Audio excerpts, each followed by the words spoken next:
Not sure what it connects to, I'm about to find out, but I broke it. 103. So, gotta put this in now. We're now the next day.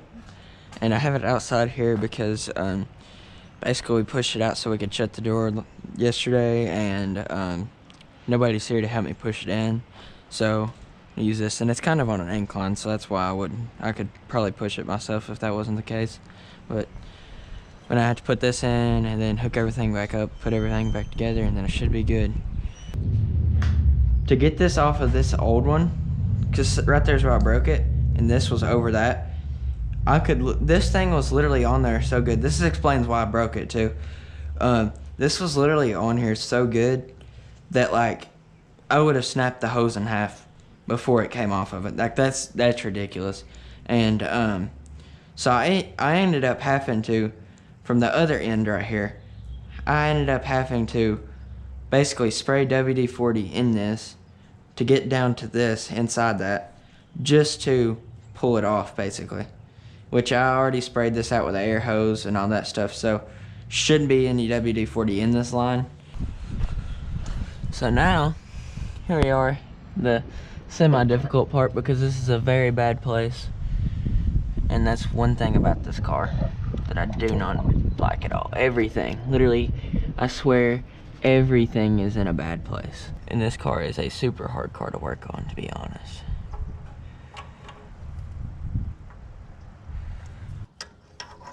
Like this right here, this is so hard to get to. This little bitty clamp. So I got the hose that goes to the wastegate back on right here. Got that on, and then I'm gonna go ahead and connect the turbo inlet hose. So guys, if you are watching this video and you haven't done your turbo inlet hose, just keep in mind this is probably the worst part of it. The most annoying part is getting it on the turbo.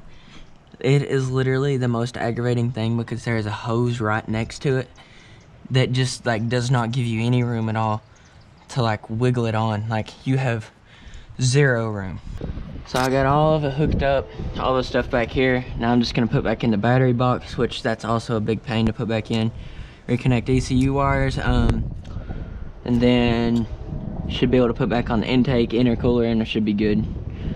Got the battery box in. Now I'm just gonna reconnect the ECU cables.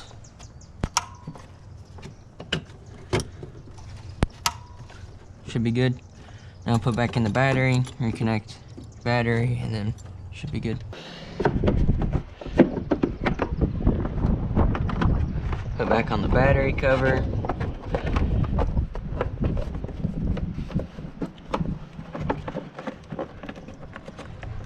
I probably need to buy the Corksport one sometime, because this one is basically like ruined.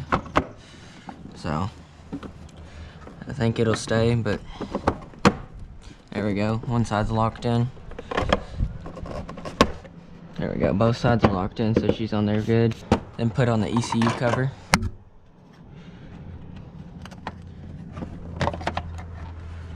Should just click right in, just like that.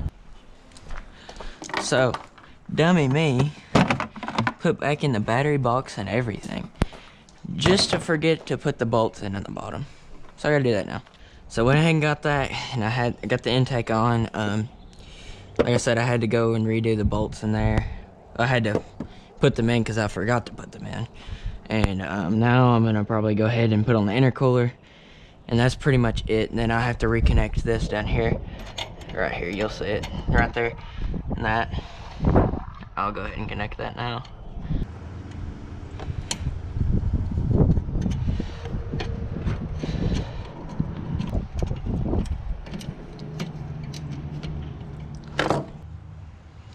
Alright, I got that back on.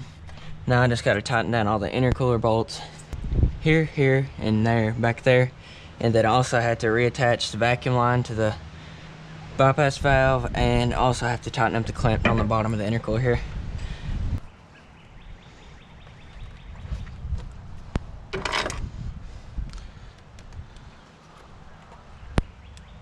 There's that, vacuum line for the bypass valve.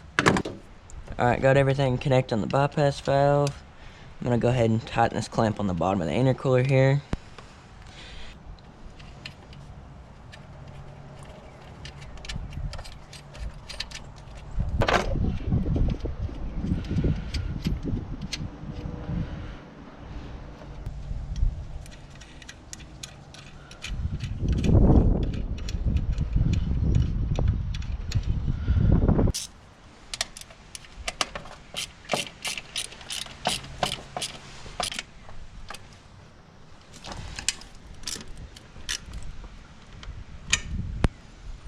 Now time to put back on the engine cover, and she should be good to fire up.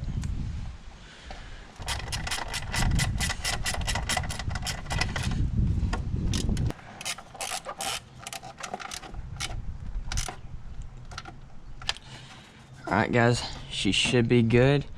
I should be ready to fire up, and then we'll go ahead and end the video off after I get her fired up. We should be able to.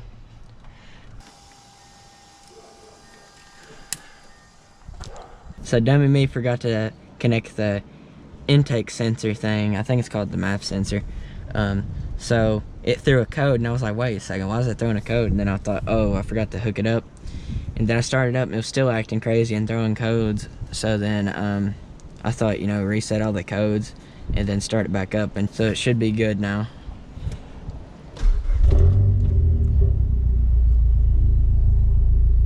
Yep, we're good guys.